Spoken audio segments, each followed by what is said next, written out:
Good afternoon, Sec. Welcome to Maasin City, Region 8. It's a pleasure to be in Maasin.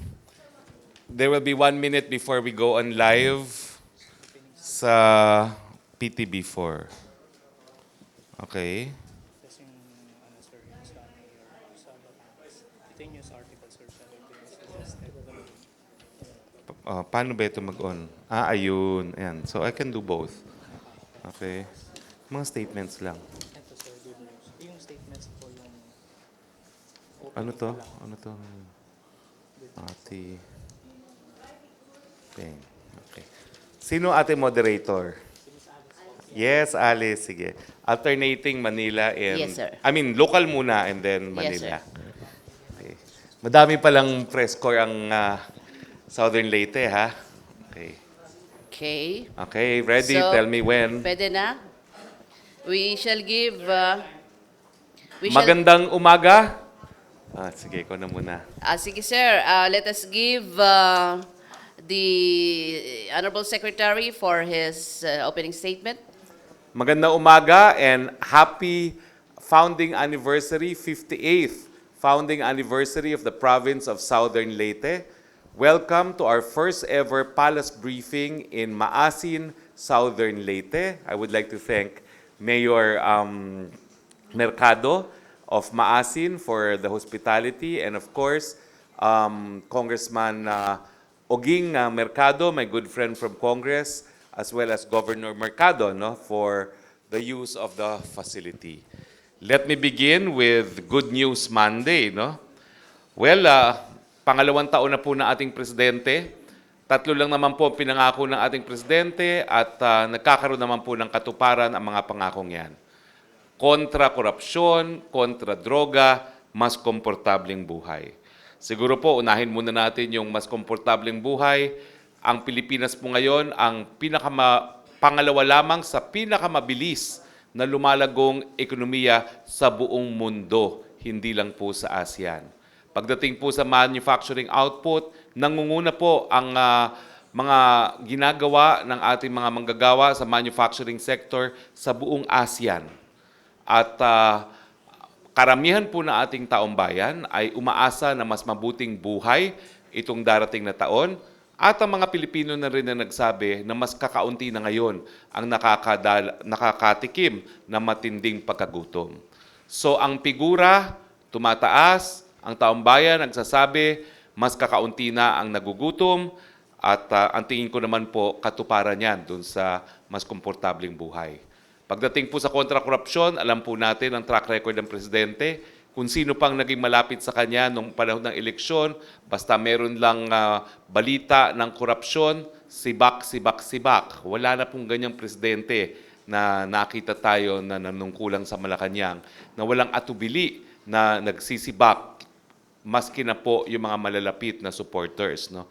At pagdating naman po sa droga, ang latest survey po, 86% of all Filipinos approve of the war on drugs. Karamihan po, overwhelming majority ng ating taong bayan ay nagsasabi na approve sila sa gera laban sa droga, mas tahimik, mas payapa ang ating mga komunidad dahil dito sa nagaganap na gera laban sa droga. Kami po ay nakikiramay sa pamilya ng Tanawan Mayor Antonio Halili na baril po siya kaninang umaga. Kinukondena po natin ang ganitong karahasan. Kinikilala po natin si Mayor Halili bilang mayor ng isa sa pinakaprogresibong bayan ng Batangas.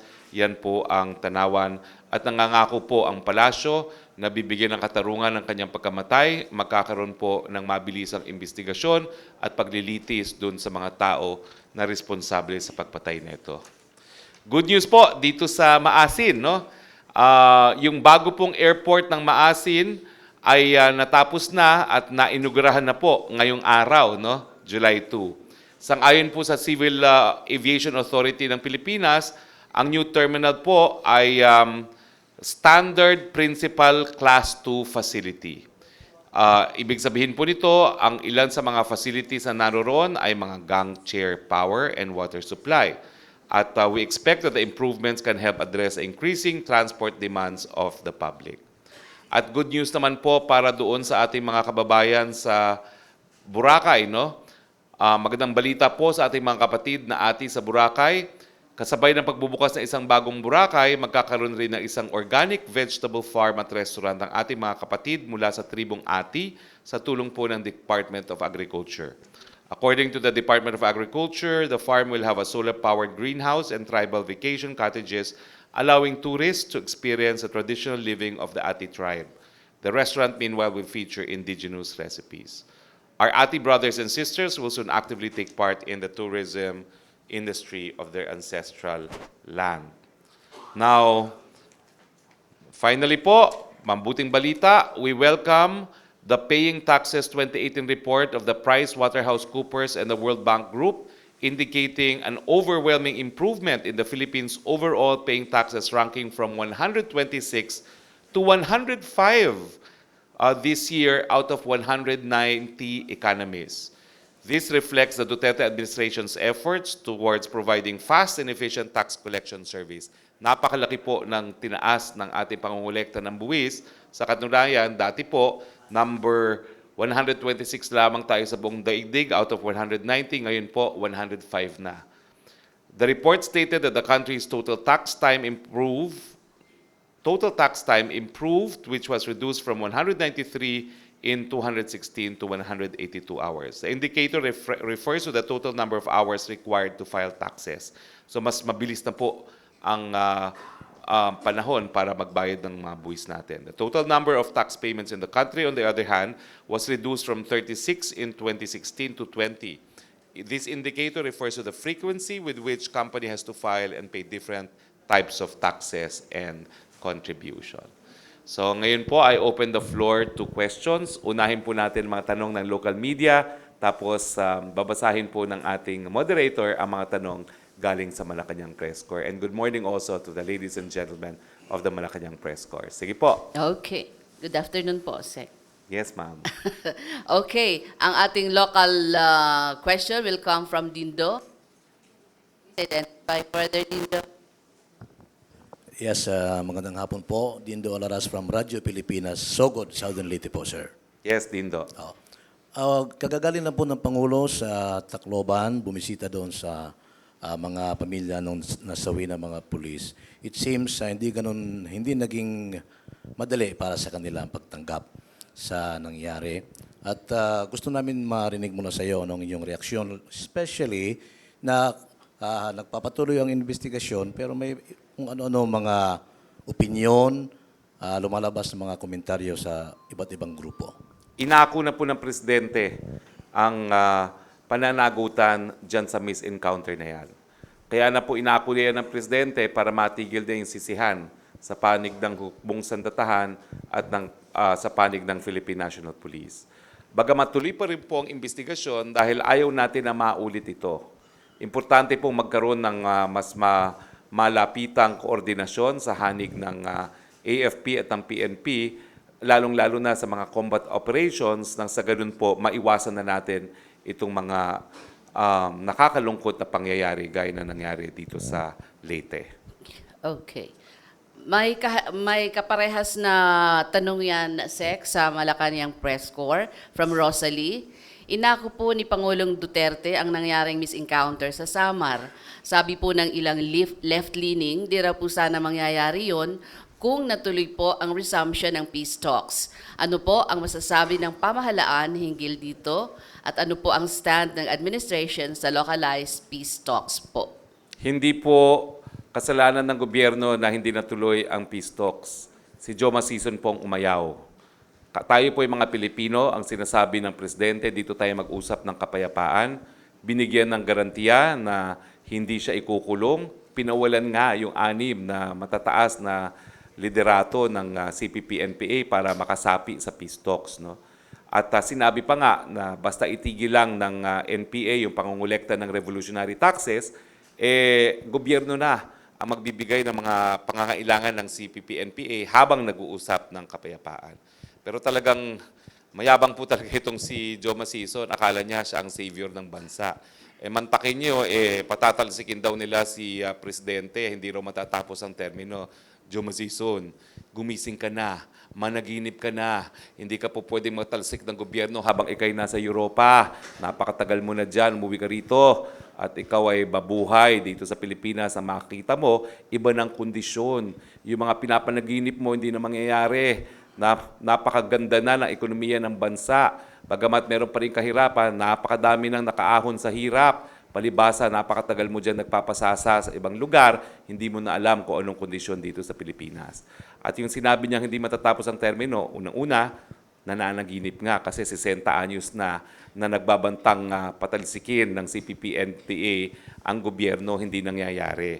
So another 30 years, umasa ka pa rin, managinip ka pa rin, hindi mo pa rin mapapatalsik ang gobyerno ng Pilipinas. So, ang nakakatawa nga po dito kay Joe Masison, nung mayor naman si Mayor Duterte, no, panay ang pasok niyan sa kagubatan ng Mindanao para makipag-usap. Nung mga panahon na yun, nakikipag-usap. Ngayon, ayaw. Hindi ko maintindihan kung ano kinatatakot itong mga ito. No? Samantalang, kung todo suporta naman ng Presidente ng mga nakalipas na panahon. At kinikilala naman ng Presidente na yung kawalan ng katarungan ay isang dahilan kung bakit sumasapi sa CPP-NPA ang ilan nating mga kababayan. Pero tapos na po yan, yugto sa ating kasaysayan. Ang masasabi ko lang po, tama na po ang dakdak. Kung gusto mo talaga makatulong sa ating mga kababayan, umuwi ka dito at maging bahagi ka na pagbubuo ng isang mas komportabling bayan para sa lahat sa sambayan ng Pilipino. Sir Situnet po from Tacloban Media.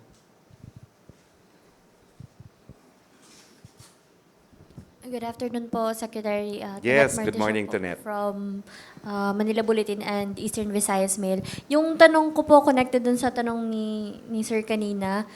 Kasi po, inako na ng Presidente yung pananagutan sa nangyaring misencounter sa summer. Ibig sabihin po ba nito na maski lumabas na yung investigation result ng BOI, parang magiging hopeless na yung mga family kasi sabi nila since inako na ng presidente yung pananagutan, parang wala na silang makakamit na hustisya po. Well, alam niyo po, lahat naman po ng pwedeng maibigay sa mga biktima nitong misencounter nito ay ibibigay ng gobyerno. Sa pagdating naman po sa katarungan, no, ay sabi nga po ng Presidente, ang importante, maiwasan ang muling pangyayari na gaya nito na taong gobyerno nagpuputukan. Ang solusyon talaga dyan mas mabuting koordinasyon, lalo na kapag mayroong combat operations. Pero sa tingin ko po ngayon, antayin din natin kung anong sasabihin ng BOI. No? Pero sa panig po ng Presidente, yung pag-ako niya, siguro, tignan muna natin na talagang tanggapin natin na walang gusto mangyari nito, pero without prejudice to the final outcome of the investigation to be conducted by the Board of Inquiry. Sec, may maaasahan pa po bang hustisya yung mga pamilya ng mga namatayan at nasugatan? Habang may investigasyon po, habang hindi natatapos ang investigasyon, syempre po, titignan natin kung anong po pwedeng magawa. No? Pero sa initial tingin po ng Presidente, talagang complete lack of coordination. Napakalungkot at tingin ko po ay bagamat wala pang resulta ang investigation, no, yung criminal intent, wala naman po siguro. Siguro hindi naman talaga tatargetin ng ating kasundaluhan, ang kapatid nilang naka-uniforme na kapulisan. No? Pero tignan natin kung mayroong kapabayaan. No? Pero gayon pa man, para wala na nga pong kontrobersiya, the buck stops with the President. Yan po ang leadership quality ng isang napakagaling na leader. No? Inaako na para lang makausad na tayo. No? Thank you, sir. Sir, from MPC, Julie Aurelio, requesting Palace reaction on Senator Ping Lacson saying that the Duterte administration remains fixated on just suppressing criminality and illegal drugs instead of more important tasks of preventing them. He also criticized the focus of the authorities on operations targeting suspects without taking measures to increase police visibility and conducting more foot patrols to prevent crime. There are two ways to solve the problem of drugs and criminality, prevention and suppression.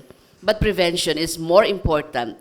Suppression should be the last resort, Naku says po. Lacson. Ginagalang po namin ang mga paningin ni Senator Lacson at kinikilala po namin siya bilang kakampi at kaalyado ng administrasyon. Hindi po kami sumasalungat sa pananaw ni Senator Lacson. Kaya nga po itong anti-tambay campaign, no? This is also intended to prevent rather than to suppress. Paulit-ulit na po nating sinasabi na dahil hindi naman po krimen ang tumambay, ang ginagawa nating kampanya laban tambay is in fact intended to increase police visibility gaya ng sinasabi ni Senator Lacson, no?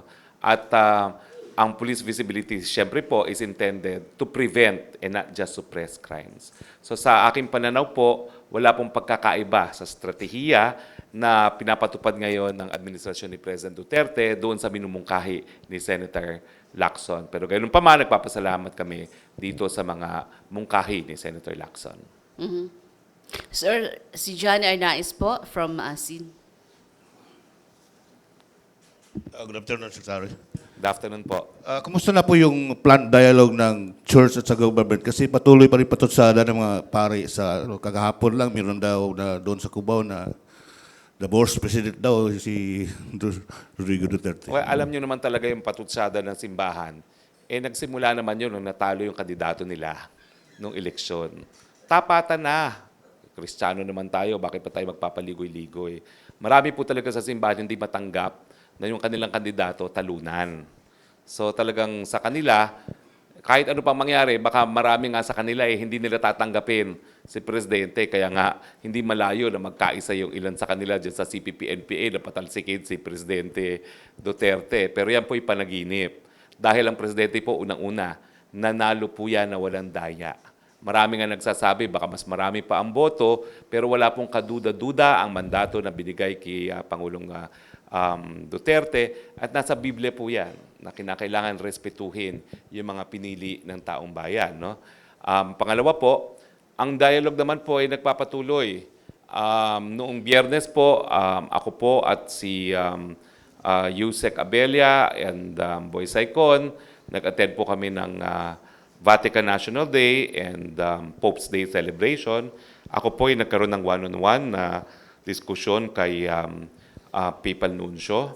Mamaya pa lang po ako magre-report kay Presidente, kaya siguro po hindi na muna ako magsasas publiko kung ano yung napag-usapan namin, other than nagkaroon ng kasunduan na ang simbahan naman at Estado parehong misyon, panilbihan ang taong bayan. So siguro mas mabuti kung magkakaroon ng mas malapitang relasyon para mas makakabuti yung paninilbihan sa taong bayan. Inaayos na rin po ang meeting on the part of the President of the CBCP, who is from Davao, and the President. And that is why from here po, yun na nga po, no, baka mag-set na kami ng date depending on the President's availability. Pero that's one of the topics that I have to discuss with the President today. Considering that President Rodrigo Duterte was born here, mayroon ba siyang special concern para sa Southern Leyte at sa Maasin? Well, kaya nga po meron na kayong bagong airport. 2 taon pa lang ang nakakalipas ng kanyang presidency, nandiyan na po ang airport. Umiikot na po ngayon si Secretary Tugade kasama si Congressman Oging Mercado. Tinitignan po ang 3 puerto, no? Dahil ito nga po ay kinikilala ng ating Pangulo bilang lupang sinilangan. Maasin, Tacloban. Okay. So, one more from the local media, Sir. Si Diego po. Secretary Roque, magandang hapon na po kasi alas 12:50 na po. Diego Credo, spokesperson ni Congressman Mercado at reporter po sa 3 radio station sa Southern Leyte. Ang tanong ko lang po, kasi concerned kami dito dahil ang NFA dito sa Southern Leyte, wala pa pong stock na bigas yung galing sa Vietnam at saka Thailand. Naghihintay na po yung mga taong bayan dito. Tsaka ano po ang ginawa ng ating administrasyon ngayon para mapigilan na po itong pag-aangkat natin ng bigas sa ibang bansa imbes na yung mga local farmers ang kikita po? Well, malinaw po ang paninindigan ng Presidente. No? kung kinakailangan gumasta galing sa kaban ng taong bayan, gagastusin po natin yan para sa mga Pilipinong magsasaka. Pag kasi tayo nag-angkat, talaga naman ang tinutulungan natin mga dayuhang magsasaka. Kaya nga po ayaw sana natin na mag-angkat ng bigas. Pero nagkaroon po talaga ng, hindi ko maintindihan kung bakit nangyari yan, pero nung isang taon talagang hindi po bumili ang NFA ng sapat na bigas nung panahon ng anihan. No? Kaya nagkulang tayo ngayon. Pero hindi na po mauulit yan. Of course, it's a learning process. No? So ang assurance po natin, ililimita na natin ang pag-i-import. Ang ating gusto ngang mangyari ngayon, magkaroon na lang ng tarification. Yung papasukin natin ng mga inaangkat na bigas, pero lalagyan natin ng mataas na taripa. No? Nang sa ganun po, unang-una, maging transparent yung proseso, wala nang korupsyon. Kasi ngayon po, maraming korupsyon dyan sa pag-aangkat na yan. Dahil pagbibigay ng kota, mga usapin sa mga G2G na hindi natin alam kung magkano talaga yan ang presyo na pag nagkasunduan. So, patungo po tayo dun sa tarification. No? At kung anuman ang kinakailangan ng mga magsasakang Pilipino, ibibigay na ng Presidente. And sabi nga ng Presidente, nung nagpulong sa Malacanang, kasama yung NFA Council, wala akong pakialam kung magkano kailangan lang bilhin galing sa mga magsasakang Pilipino. Basta makikinabang magsasakang Pilipino kesa sa dayuhan. Maraming salamat po, sir. Sir, si Joseph Morong ng MPC, pa-update daw po kung kailan ang dialogue ni Presidente at saka ng CBCP. May isa pang katanungan siya, sir. What do you think of Mayor Sara's new political party? And will you join it since you are entertaining the possibility of running for senator next year? Una po, sagutin ko muna. Naisagot ko na po yung sa CBCP. No? Today is my first chance to talk to the President po kasi Biyernes lang naman yung sa Apostolic Nuncio at Lunes po ngayon. No? I'm hoping to ride with the President. Kaya lang sabi sa akin ni Sapgo, mukhang maliit na aeroplano ang dala nila ngayon, di propeller. No? So I was hoping dala niya yung usual na sinasakyan niya. No? Pagdating naman po sa hugpong, ako po'y naninilbihan lang kay Presidente. Tamaan po ako ng kidlat, pero ang ginagawa ko na lang ngayon, I want to do the best that I can in my capacity as spokesperson at hahayaan ko po ang taong bayang maghusga. Siyempre po, kung ako itatakbo, gusto ko rin ang boto ni Mayor Sara. No? Pero matagal pa po yun. Sa ngayon po, tingin ko ang pinakamabuting pangangampanya para sa akin ay gawin ang to do the very best that I can to be a spokesperson. And if people like me because of my role as spokesperson, siguro po bibigyan nila ako ng mandato. Okay. Isa pong local media, sir. Robert Dehon.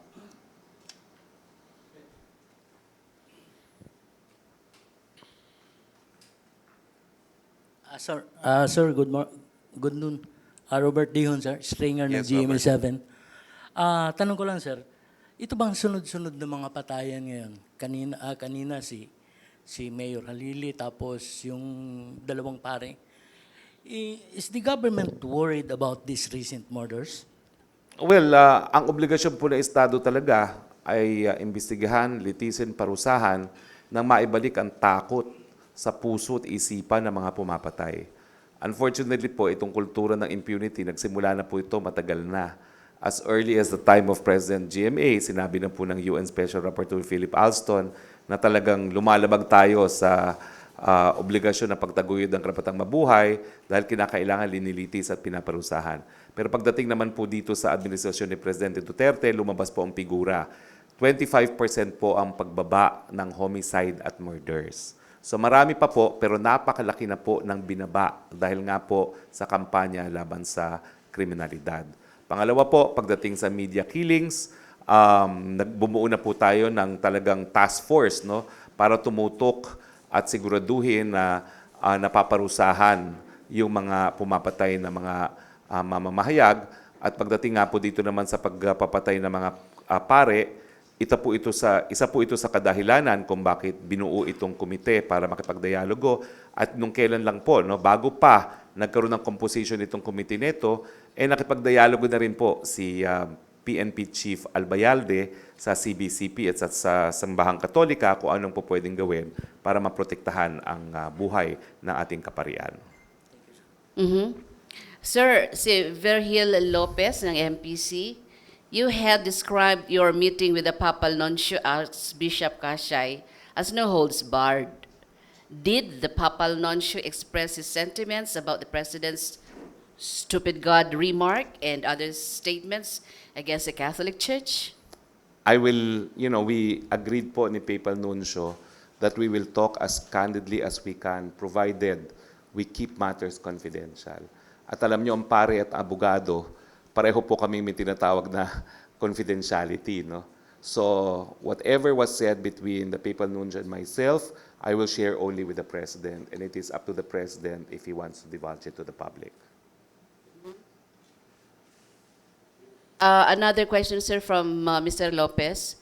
Reports said several lawmakers in Guam had canceled their meeting over the weekend with former PNP chief, now Bureau of Corrections Director, General Ronald Bato de la Rosa, citing his previous involvement in the Philippine government's war on drugs. What's the palace reaction to this? Wala po. Ay di pumunta sa ibang lugar kung ayaw. Napakaliit naman po ng Guam. Ang Guam naman parang Pilipinas din. So okay lang yan, General Bato. Dito ka na lang sa Maynila bumisita. Mas marami pa tayong pwedeng gawin dito sa Manila. Okay. Another, sir, from Mr. Lopez. May we get palace reaction to the result of the SWS survey showing 3 out of 5 Filipinos oppose the civil union of same-sex couples? How will this affect initiatives in Congress and the legal challenge before the Supreme Court aimed at introducing same-sex civil union in the country? Hindi ko po alam kung tama yung tanong na civil union ang pinag-uusapan. Ang pagkakaintindi ko po, yung SWS survey, pwede akong magkamali, no? Kasi hindi ko pa nakikita. It was on same-sex marriage. Now, kung same-sex marriage po ang pinag-uusapan, pati po si Presidente tutul sa same-sex marriage. Pero yung union po, pabor po dyan si Presidente para naman maayos yung iba't ibang aspeto ng pagsasama ng kaparehong kasarinlan. No? But kung same-sex marriage po yan, even the President is part of the majority in opposing it. Now, I don't think the current challenge in the Supreme Court, questioning the constitutionality of Article 1 of the Family Code, defining a marriage as between a man and a woman, will actually succeed on the basis of the oral arguments conducted. Parang wala pong pag-asa na manalo yung kasong yun sa Supreme Court, but I could be wrong. Sir, from Joseph Morong, doesn't the narco list expose those in it to danger, whether justly or unjustly? Hindi ko po alam, pero hindi pa po natin alam kung bakit napatay si Mayor Halili. Si Mayor Halili po, nakilala siya dahil meron siyang shame campaign laban po sa mga drug pushers. Pero at the same time, naalisan din siya ng police power ng NAPOLCOM. So hindi ko po alam kung anong relasyon nitong drug list sa pagpatay kay Mayor Halili. Pero you can argue it both ways po, no? Dahil yung sa iba po, talagang kinikilala siya na haligi ng kampanya laban sa pinagbabawal na droga na dahilan kung bakit nagrereklamo nga ilang human rights groups sa ginagawa niyang shaming campaign. Pero at the same time, meron pong ganung ang record na nasa narco list po siya. Pero tingin ko po, walang basihan para mag-conclude ngayon kasi wala pang investigasyon. Antayin po natin ang investigasyon. Sir, last question. Expectation na rin po ng Palace sa Duterte-Valles meet?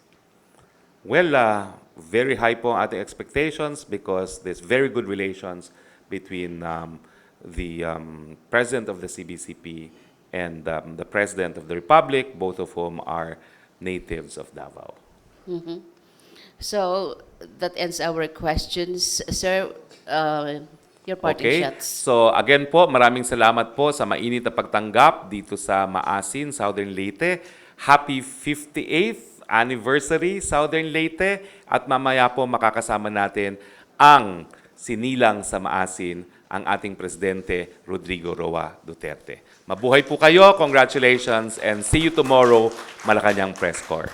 Thank you very much, Secretary Roque. One more round of applause. Thank you, sir.